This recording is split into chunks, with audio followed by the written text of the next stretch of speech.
పహల్గామ్ల పర్యాటకుల మీద ఉగ్రవాదులు దాడి చేసిన కాన్ నుంచి ప్రతి ఒక్కరు రగిలిపోతున్నారు. ఆ దాడి చేసిన ఉగ్రవాదులు దొరికితే వాళ్ళను కసిదీర నరికి పారేయాలని ఒక్కొక్కరు ఒక్కొక్క తీరు మాట్లాడుకుంటున్నారు కదా. ఇక ఇలా కర్ణాటక మంత్రి ఏమన్నాడో ఇందాం పాన్రి. ನಾನು ಮುಂಚೆ ನಾನು ಹೇಳ್ತಾ ಇದ್ದೆ, ಭಾಳ ಸತಿ ಹೇಳ್ತೀನಿ ನಾನು, we are Indians, we are Hindustani. ನಮಗೂ ಪಾಕಿಸ್ತಾನಕ್ಕೆ ಸಂಬಂಧ ಇಲ್ಲ, ನಮಗೂ ಪಾಕಿಸ್ತಾನಿಗೆ ಯಾವ ಸಂಬಂಧನೂ ಇಲ್ಲ. ಯುದ್ಧ ಮಾಡಬೇಕಂದ್ರೆ ರೆಡಿ. ಅದಕ್ಕೆ ನನಗೆ ಆಸ್ ಎ ಮಂತ್ರಿಯಾಗಿ ನಾನು ಕಳಿಸ್ತಾರಂದ್ರೆ ಹೇಳಿ ನಾನು ಹೋಗಲು ಸಿದ್ಧ. ನಾನೇ ಹೋಗ್ತೀನಿ, ಅಲ್ಲಿ ಯುದ್ಧ ಮಾಡಬೇಕು ದೇಶಕ್ಕೋಸ್ಕರ. ನಡೀರಿ, ಹೋಗ್ಬಿಡುವ, ನಾನು ಹೋಗ್ತೀನಿ ರೀ. ಬೇಕಾದರೆ ಸುಸೈಡ್ ಬ್ಯಾಗ್ ಹಾಕ್ತೀನಿ ನಾನು. ಓಪನ್ ನಾನು ಹೇಳ್ತಲ್ಲ, ಕೇಳಿಲಿ, ನಾನು ತಮಾಷೆಗೆ ನಾನು ಜೋಶಲ್ಲಿ ಹೇಳ್ತಾ ಇಲ್ಲ. ಈ ದೇಶಕ್ಕೋಸ್ಕರ ನನ್ನ ಗತಿ ಇದ್ದರೆ ಸುಸೈಡ್ ಬ್ಯಾಂಕ್ ನರೇಂದ್ರ ಮೋದಿ ಅವರು ಅಮಿತ್ ಶಾ ಕೊಳ್ಳಿ, ಅಲ್ಲ ಮೇಲೆ ಆಣೆ, ದೇವ್ರ ಮೇಲೆ ಆಣೆ ಕಟ್ಕೊಂಡು ನಾನು ಪಾಕಿಸ್ತಾನ ಹೋಗ್ತೀನಿ. ನಡಿ. ఇన్నర్ కథనల్లా కర్ణాటక మంత్రి జమీర్ అహ్మద్ ఖాన్ సారు ఏమన్నాడో, పాకిస్తాన్ దేశం ఎప్పటికైనా భారతదేశానికి శత్రు దేశమే. ఆ దేశంతో మనకు ఎటువంటి సంబంధాలు లేవు. ప్రధాని మోడీ సారు, కేంద్ర మంత్రి అమిత్ షా ఒప్పుకుంటే ఆ దేశం మీద యుద్ధాన్ని షాల్ చేయడానికి నేను సిద్ధంగా ఉన్నా. అవసరమైతే నాకు ఒక బాంబు ఇస్తే ఆత్మాహుతి కూడా చేసుకుంటానని ఆవేశంతో ఇట్లా మాట్లాడే వరకు పెద్ద చర్చనే అవుతున్నది. ఈ నడవ కొంతమంది కాంగ్రెస్ లీడర్లు మాట్లాడిన మాటలు పాకిస్తాన్ దేశానికి సపోర్ట్ చేసినట్టు నేను రచ్చ జరుగుతున్నాయల్లా. అదే కాంగ్రెస్ పార్టీ నుంచి మంత్రికి ఇట్లా మాట్లాడే వరకు ఇంకొంతమంది ఆ దేశం మీద ఖచ్చితంగా దాడి చేయాల్సిందేనా అని అంటున్నారు. ఇక అమెరికాకు తెలిసే పహల్గామ్ లో దాడి జరిగినానికి కేపాల్ సార్ పెద్ద బాంబే వేల్చిండు. ఇంటెలిజెన్స్ రిపోర్టు అమెరికన్స్ దగ్గర ఉంది. ఎవరు చేయించారు ఈ దాడులు, ఎవరు చేశారు, దీన్ని దేని కొరకు ఎవరు ఎలా చేశారు అన్నది వాళ్ళ దగ్గర ఉంది ఇన్ఫర్మేషన్. మరి పాల్ సార్ చెప్పిన దాంట్లో ఎంతవరకు నిజం ఉన్నదో తెలియదు గాని అటు పాకిస్తాన్ మంత్రులు కూడా తేపకోసారి మనల్ని గెలుకుతూనే ఉన్నారు. ఇప్పటికే సింధు నది నీళ్లను పాకిస్తాన్ కు పోకుండా మన దేశం ఆపుదల ఏతున్నది కదా. ఈ ముచ్చట్ల పాకిస్తాన్ రక్షణ మంత్రి ఖవాజా ఆసిఫ్ మాట్లాడుకుంటా, సింధు నది మీద ఏదన్నా ఆనకట్ట కట్టి నీళ్లను ఆపుడో లేకుంటే ఇంకో దిక్కు మలిపే ప్రయత్నం చేస్తే మేము చూసుకుంటా ఊకోము, మేము ఆ నిర్మాణం మీద దాడి చేసి పూర్తిగా ధ్వంసం చేస్తామని బెదిరించిండు. ఇక ఇప్పటికే పాకిస్తాన్ దేశం మీద అగ్గాయి మండుతున్న మన దేశానికి గిసొంటి బెదిరింపులు వస్తే ఊకుంటదా? సందు చూసుకొని వాళ్ళ పని పడుతుందని అంటున్నారు కొందరు విశ్లేషకులు. చూడాలి మరి రాబోయే రోజుల్లో ఏం జరుగుతుందో ఏం కథనో. పేదలకు ఇందిరమ్మ ఇండ్లు ఇచ్చే కార్యాన్ని సర్కారోళ్ళు షాల్ చేసిన కాన్ నుంచి ఎక్కడ చూసినా లొల్లులు పంచాదులే అవుతున్నాయి. ఇండ్ల కోసానికి ఆశలు పెట్టుకున్న పేదలు ప్రతి ఊళ్ళే 100 మంది ఉంటే ఇండ్లు మాత్రం 10 మందికి కూడా రాలేదు. దాంట్లో కూడా కొంతమందికి ఇండ్లున్నోళ్లకు భూములున్నోళ్ళకే ఇచ్చిండ్రని దినాం ధర్నాలు చేస్తూనే ఉన్నారు. ఇక ఇయ్యాల కూడా గిట్లా జరిగినాయి లొల్లులు. న్యాయం చేయాలని కోరుకుంటున్నా. ఒక్క పేదవాడికి రాలేదు, ఒక్క ఇల్లు రాలేదు. భద్రాద్రి కొత్తగూడెం జిల్లా జూలూరుపాడు మండలం బేతాలపాడు ఊళ్ళే అర్హులైనోళ్ళకి ఇయ్యకుండా అనర్హులకు ఇందిరమ్మ ఇల్లు ఇచ్చిండ్రని చెప్పి అక్కడి మహిళలు కొంతమంది యువకులు వాటర్ ట్యాంక్ ఎక్కి నిరసన చేసిండ్రు. మా ఈ నిరుపేద కుటుంబాలు కనీసం ఉండడానికి ఇండ్లు కూడా సక్కలేవు, అయినా కూడా మాకు కాకుండా పొలాలు పక్క ఇండ్లున్నోళ్ళకే ఇందిరమ్మ ఇండ్లు ఇస్తున్నారని ఘరానికి వచ్చిండ్రు. ఇక ముచ్చట తెలిసి జూలూరుపాడు పోలీసులు వచ్చి వాటర్ ట్యాంక్ ఎక్కినోళ్లను బుదరకించి కిందికి దింపిండ్రు. అయినా ఎమ్మెల్యే గారు వచ్చారు సార్, మా ఇంట్లో భోజనం చేశారు స్టోర్ బియ్యం అని. నిరుపేదలని వచ్చి సర్వే చేసినా మాకు కమిటీ వాళ్ళు చూసి మాకు ఇల్లు ఇవ్వకుండా ఉన్న వాళ్ళకి ఇచ్చేస్తున్నారు సార్. వాళ్ళు భూమి ఉన్న వాళ్ళకి రైతు బంధు వస్తుంది సార్, వాళ్ళకి ఇల్లు ఉంది వాళ్ళకే ఇవ్వాలా సార్? ఇంద్రమ్మ ఇల్లు మాకు రావా సార్? మేము పేదలు కదా. వైరా ఎమ్మెల్యే మాలోతు రామ్దాస్ నాయక్ సారు స్వయంగా గీళ్ళ ఇంట్లో మొన్నట్లనే సన్న బియ్యంతో అండిన బూబదిని మీ ఇల్లు మంచిగా లేదు కాబట్టి మీకు ఖచ్చితంగా ఇంద్రమ్మ ఇల్లు ఇప్పిస్తానని హామీ కూడా ఇచ్చిండట. ఇక ఇప్పుడు విడుదలైన జాబితాల పేరు లేకపోయే వరకు ఎమ్మెల్యే ఇచ్చిన హామీకి కూడా దిక్కు లేకుండా పోయిందని బాధపడుతున్నారు. ఇందిరమ్మ ఇండ్ల కమిటీ సభ్యులు వాళ్లకు దగ్గరోళ్లకు వాళ్లకు నచ్చినోళ్లకు ఇండ్లు ఇప్పిస్తున్నారు గాని నిజమైన పేదలకు ఇత్తలేరని ఫైర్ అవుతున్నారు.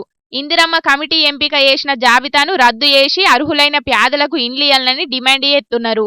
కామారెడ్డి జిల్లా ఎల్లారెడ్డి మండలం సోమారుపేట ఊళ్ళే 10 మందికి 2023 సంవత్సరంలో డబుల్ బెడ్రూమ్ ఇండ్లు మంజూరైనాయట. ఇండ్లు కట్టుకొని సుతం ఏడాది గడుస్తున్నా ఇంతవరకు ఒక్క పైసా కూడా రాలేదట. చెప్పింది కాబట్టి నమ్మకంతో అప్పు సప్పు చేసి ఇల్లు కట్టుకున్నారు. ప్రభుత్వం మారింది, మారట్లా ఆన్లైన్ ఆగిపోయింది. ఆగిపోయిట్లా ఎట్లా అంటే సంవత్సరం అయింది, దిక్కు దూచలేని పరిస్థితి. ఈ 10 మంది డబ్బులు వేలు మరి సార్ ఇప్పుడు సంవత్సరం అవుతుంది. ఎమ్మెల్యే గారి దృష్టి తీసుకుపోయాను. సార్ గతంలో ఇవి డబ్బులు బెడ్రూమ్ శాంక్షన్ అయినాయి, అప్పులు తెచ్చుకుని కట్టుకున్నారు.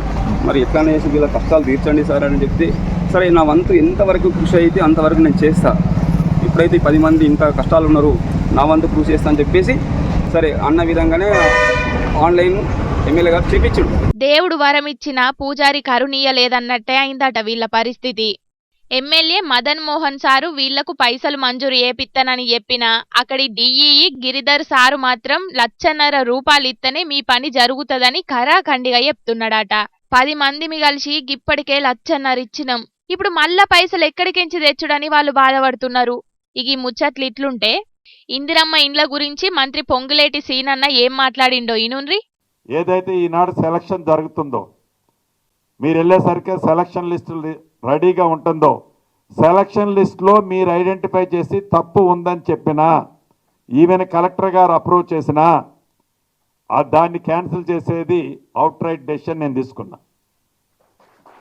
ఎస్, ఏడిచ్చింది తప్పు ఉంది సార్, ఇతను భూమి ఉన్నోడు, ఇతను డబ్బులు ఉన్నోడు, ఇతనికి మనోళ్ళు ఏదో లోపాయకారి ఒప్పందం చేసుకొని ఇల్లు ఇచ్చారు అని ఒక నా చెల్లినో ఒక నా తమ్ముడో ఎస్ ఇక్కడ తప్పు జరిగిందని మీరు నాకు జస్ట్ మీకు నా డైరెక్ట్ ఒకటి టోల్ ఫ్రీ నెంబర్ ఇస్తాను.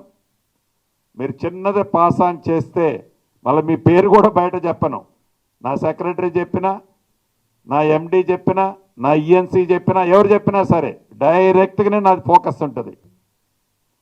Poorest of the poor.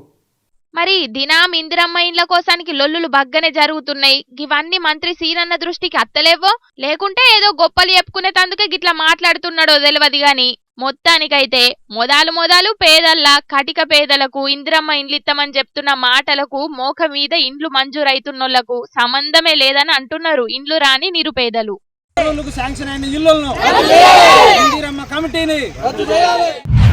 తెలంగాణలో వడ్లు కొనే దిక్కులేక రైతులు అరిగోస పడుతున్నారనే ముచ్చట్లు మన జోర్దార్లో కూడా చెప్పుకుంటున్నాం. ఇక ఈ గోస లోకమంతా కూడా యూత్తనే ఉన్నది, అయినా కూడా సర్కారు పట్టించుకుంటలేదు. ఇక ఇది ఇట్లుంటే తెలంగాణలో అమ్మేతందుకు ఏపీకెంచి కొందరు వడ్లను తెచ్చే ఉపాయం చేసిండ్రు, కాకుంటే ఆఖరుకు గీ కథ అయింది. ఇగో ఈడున్న లారీలన్నీ వడ్ల లోడుతోనే ఉన్నాయి. తెలంగాణ సర్కారు వడ్లకిచ్చే బోనస్ పైసల కోసానికి ఆంధ్రా నుంచి తెలంగాణకు తీసుకొస్తున్నారు వీటిని. కాకుంటే నల్గొండ జిల్లా దామరచెర్ల మండలం వాడపల్లి బార్డర్లున్న చెక్ పోస్ట్ దగ్గర ఈ వరి ధాన్యం లారీలను పోలీసులు పట్టుకున్నారు. 7 లారీల కలిపి దగ్గర 2,200 ధాన్యం బత్తాలను పోలీసులు సీజ్ చేసి కొంతమంది దళారుల మీద కేసు రాసి విచారణ చేస్తున్నారట. తెలంగాణలో ఇప్పుడు ఏ ఊళ్ళో చూసినా వడ్లు వంటలేరానో, యాళ్లకు లారీలు అత్తలేవానో, మిల్లుల కాడికి పోతే పట్టించుకుంటలేరానో, గన్ని బ్యాగులు దొరుకుతలేవానో ధర్నాలు చేస్తున్న ముచ్చట్లు దినం మనం చూస్తూనే ఉన్నాం. మరి వీళ్ళు ఒక్కటే పారి గిన్ని బత్తాలు అది కూడా ఆంధ్రాకించి తెస్తున్నారంటే ఇది పక్కా పథకం ప్రకారమే చేసినట్టు ఉన్నది. కాకుంటే పిలాను అడ్డం తిరిగి ఇట్లా దొరికిపోయిరని అంటున్నారు ఈ ముచ్చట తెలిసిన జనాలు. మరి పౌర సరఫరాల శాఖ మంత్రి ఉత్తమ్ కుమార్ రెడ్డి సారు ఇట్లా పక్క రాష్ట్రం నుంచి వడ్లు తీసుకొస్తున్న దందా ఎప్పటి సంది జరుగుతున్నదో తెలియదు గాని ఇప్పటికైనా ఈ దందా ఏస్టోళ్ళ వెనకాల ఎవరున్నారనేది తెలిసి వాళ్ళ మీద కఠిన చర్యలు తీసుకోండి. అట్లనే తెలంగాణకు న్యాయం చెయ్యురని డిమాండ్ చేస్తున్నారు వడ్ల కొనుగోలు పూర్తియాక అవస్థలు పడుతున్న రైతులు. హా పబ్లిక్ గిన్ని ముచ్చట్లు చెప్పుకుంటున్నాం గానీ మా ముసలిమోత వారు అత్తలేడేందుల్లా ఓ పరి అరుచుకొని వద్దాం పాండ్రి.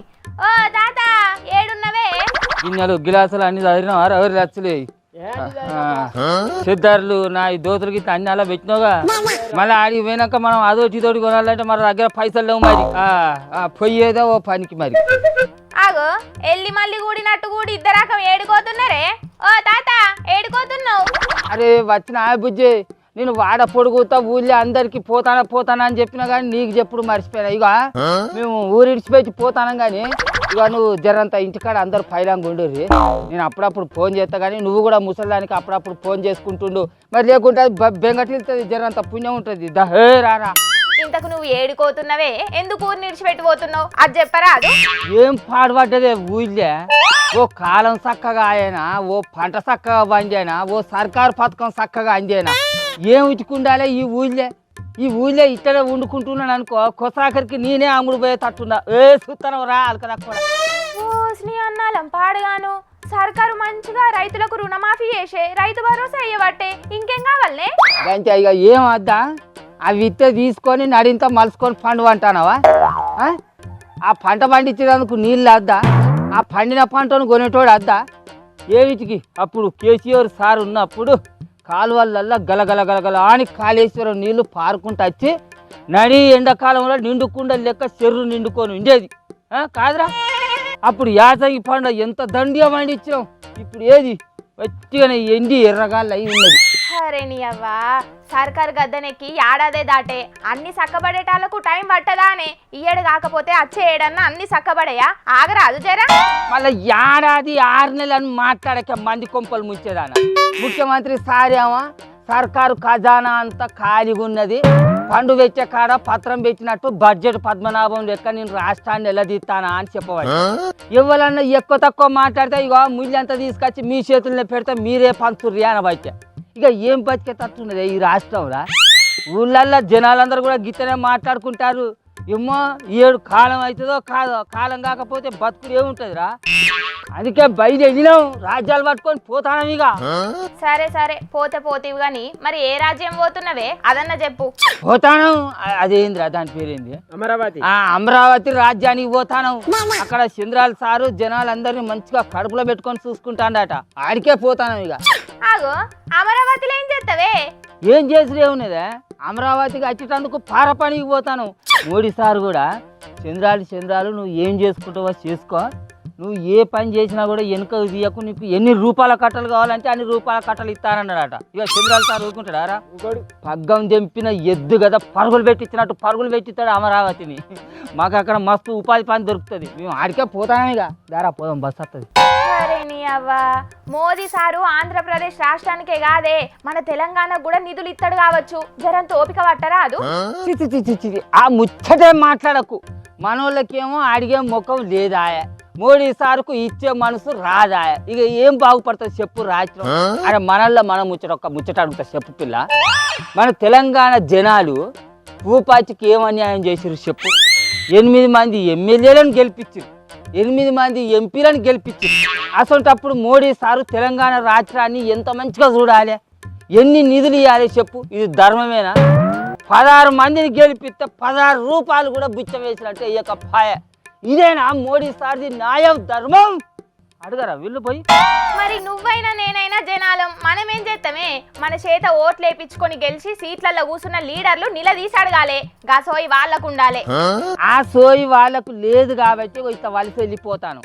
ఒకలెనుకోగలు ఊళ్ళన్నీ కాలేటట్టు జనాలందరూ వలస వెళ్ళిపోయినాక ఆ లీడర్ల ఏలుబడి ఎట్లున్నదో ఓట్ల నాటికి ఎరకవుతుంది. గప్పటిదాకా గిత్తనే చూసుకుంటూ ఉండాలి. ఏం చేస్తాం మరిగా?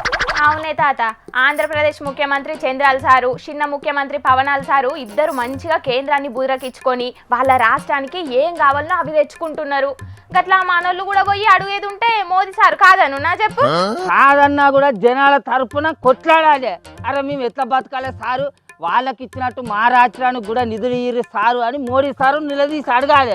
అట్లా అడిగేది లేదు కానీ మా మోడీ సారు పెద్ద ఇది అని చెప్పి పువ్వు పార్టీలందరూ భజన చేయవచ్చు. ఇక ఇటు చెయ్యి పార్టీలేమో వాళ్ళని అడవం, వాళ్ళ పంచాయతీలే తెగుతలేవా. ఇక వీళ్ళు పోయి కేంద్రాన్ని ఏం అడుగుతారు? ఇక వీళ్ళు ఇట్లుంటే మా జనాలకు గిట్ల అవుతాను. మరి ఏం చేస్తాం? ఇక నువ్వైతే ఇంటికి ముసల్దానికి ఫోన్ చేసి జర అప్పుడప్పుడు మందలి అది బెంగటి వెళ్తుంది. మేము పోతాను, మాకు పొద్దు పోతాం. రారా? అరే నువ్వు ఒక్కనివే పోతున్నావానే? మరి ముసల్దాన్ని కూడా తీసుకుపోకపోయినావు? దాని పాడైపోను రాయే లక్ష్మి అని అంటే నేను సచ్చినా బతికినా ఊళ్ళోనే ఉంటాగా, నేను ఏడికి రాను ముసలాడు, నువ్వు బీక్తో బీకు అని అన్నది.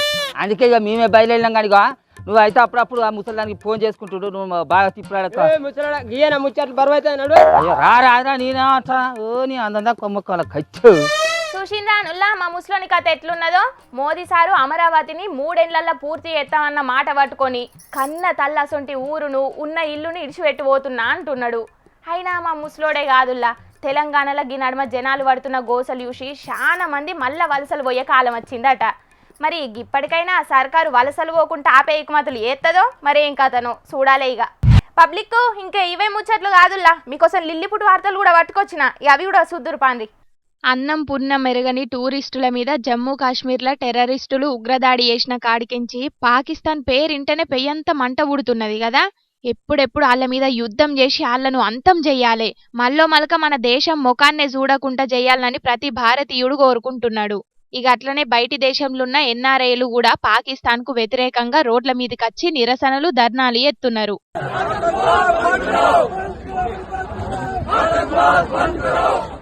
ఆగో చూస్తున్నారు కదా, చేతుల జాతీయ జెండాలు పట్టుకొని పాకిస్తాన్ ముర్తాబాద్ అనుకుంటా రోడ్ల మీదకి వచ్చేట్ల నిరసనలు ఎత్తున్నారో.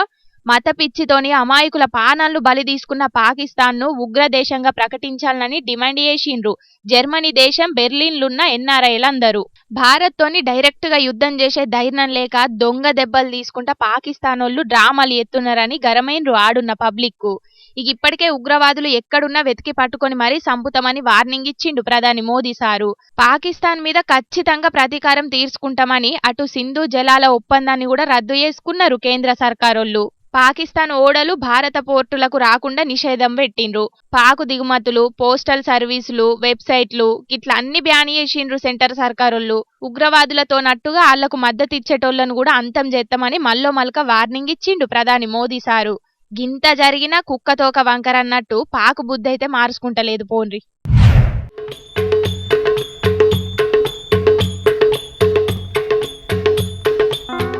వామ్మో గిదేంద్రో నాయనా గింతగానం పెద్దగున్నది.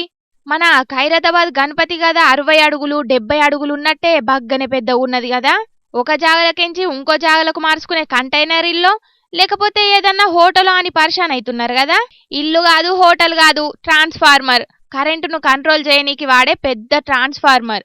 ఫ్యాక్టరీల కోసం వాడతారట గిసొంటి పెద్ద పెద్ద ట్రాన్స్ఫార్మర్లను. మహారాష్ట్ర సోలాపూర్లో తయారు చేస్తారట గిసొంటి. ఏడికి తీసుకుపోతున్నారో ఏందో గాని వికారాబాద్ జిల్లా తాండూరు మీదకెంచి తీసుకుపోతుంటే గిది చూసి ఆడున్నోళ్ళందరూ మస్తు పరిశాన్ అయిండ్రు. ఇక పెద్ద హైడ్రాలిక్ టైర్ల లారీల తొవ్వ వంటి వైర్లను తప్పించుకుంటా తీసుకుపోయిండ్రు గిట్లా. ఇక వీడియోలు వైరల్ అయ్యే వరకు ఇండ్లల్లో పెట్టే ట్రాన్స్ఫార్మర్లు చూసినాం, గట్లనే బాయిల కాడ పెట్టుకునే ట్రాన్స్ఫార్మర్లు చూసినాం గాని గిసొంటి బాహుబలి ట్రాన్స్ఫార్మర్ ను గింతవరకు ఎప్పుడు చూడలేదని అనవట్టిండ్రు గిది చూసినోళ్ళందరూ.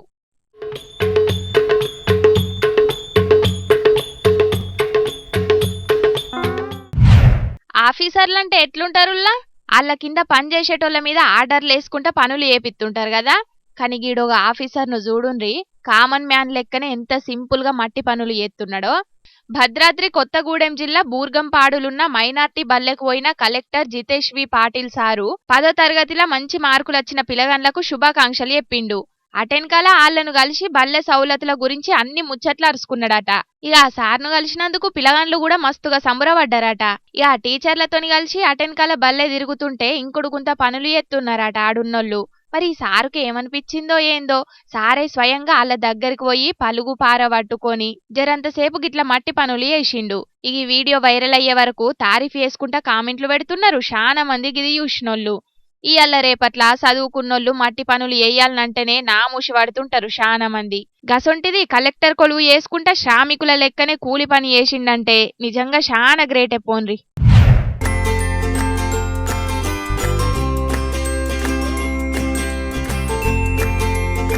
కుక్కలకు డ్యాన్స్ పోటీలను అందాల పోటీలను పెట్టిన ముచ్చట్లు బగ్గనే చూసినాం గాని గిడ చూడుండ్రి వెరైటీగా రోబో కుక్కలతోని డ్యాన్స్ పోటీలు ఎట్లా పెట్టిండ్రో.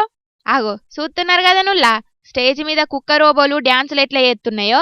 రంగురంగుల డ్రెస్లతోని జోరుగా రెడీ చేసిన రోబోలు అచ్చం మనుషులు కదా డ్యాన్సులు చేసినట్టే తీరొక్క స్టెప్పులు వేసుకుంటా స్టేజిని మొత్తం దడదడలాడించినాయి.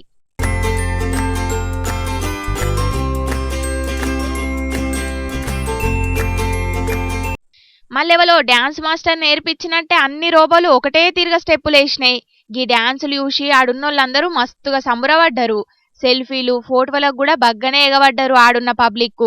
ఇగో చిన్న బుజ్జి పోయి అడిగితే షేక్ హ్యాండ్ కూడా ఇచ్చింది గీ రోబోనైతే. టూరిస్టుల కోసం చైనా దేశపోళ్ళు పెట్టిండ్రట గీ వెరైటీ డ్యాన్స్ పోటీలను. ఇక ఇవి చూడనీకి జనాలు కూడా బగ్గనే ఎగబడ్డారు. అయినా జనాలను ఎట్లా అట్రాక్ట్ చేయాలని చైనా దేశపోడు ఆలోచన చేసినట్టు ఎవ్వరు చేయరు పోన్రి. గందుకే మార్కెట్లో కొత్త కొత్త వస్తువులు తయారు చేసుట్లు ఎప్పుడు ముందుంటారు. గట్లనే ఇప్పుడు కూడా గిసొంటి కొత్త టెక్నాలజీతోని దునియాన్నే ఆళ్ళ దిక్కు యూషతట్టి ఎత్తున్నారు.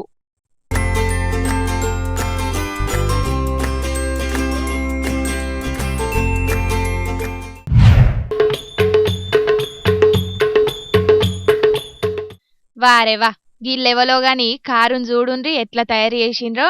మీద పంక వెనక తోక అచ్చు మొగుల మీద తిరిగే హెలికాప్టర్ లెక్కనే సూపర్ గా తయారు చేసిండ్రు. యూపీలున్న ఒక అన్నకు గాలి మోటార్లంటే మస్తు పాయిరమాట. ఎప్పటికన్నా ఒకసారైనా దాంట్లో తిరగాలనని బగ్గ కాయిసున్నదట. అయితే గాలి మోటార్లో తిరగాలంటే ఖర్చుతోని కూడుకున్న పని కాబట్టి గదేదో మనమే తయారు చేసుకుంటే అయిపోద్ది అనుకున్నాడట. ఇక ఎంబట ఒక పాత కారును తీసుకుని మొత్తం రిపేర్లు చేపించి అచ్చు గుద్దినట్టు హెలికాప్టర్ లెక్క తయారు చేసుకున్నాడట. ఏ ఇంటికాన్నే దీంతోని బగ్గనే చక్కర్లు ఊడగొట్టిండట. అయితే కట్టబడి హెలికాప్టర్ ను తయారు చేసుకున్నాడు గాని తిరుగుదామంటే గాల్లే తిరగనికి పర్మిషన్లుండయాయే.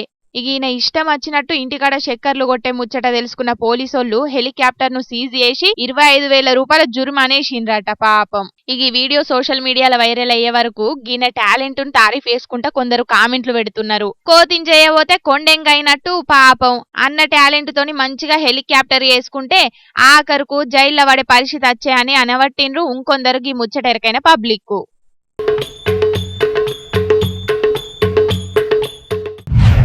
ఆ పబ్లిక్ తెచ్చిన కాడికి ముచ్చట్లన్నీ చెప్పేసిన ఎట్లున్నాయిల్లా మస్తు మస్తుగున్నాయిలే. ఇక ఇవుల్లా తాజా పంట సమర్పించు ఎల్టీ జోర్దార్ వార్తలు. మళ్ళొచ్చే జోర్దార్ వార్తలల్లా మస్తు జోర్దార్గా అందరం కలుసుకుందాం. అప్పటిదాకా ఏం చేయాలన్నా ఎరకనే కదా, చూస్తూనే ఉండుండ్రి హెచ్ఎం టీవీ. అట్లనే ఇంకిన్ని మంచి మంచి వార్తల కోసం హెచ్ఎం టీవీ యూట్యూబ్ ఛానల్ను తప్పకుండా సబ్స్క్రైబ్ చేసుకోండి.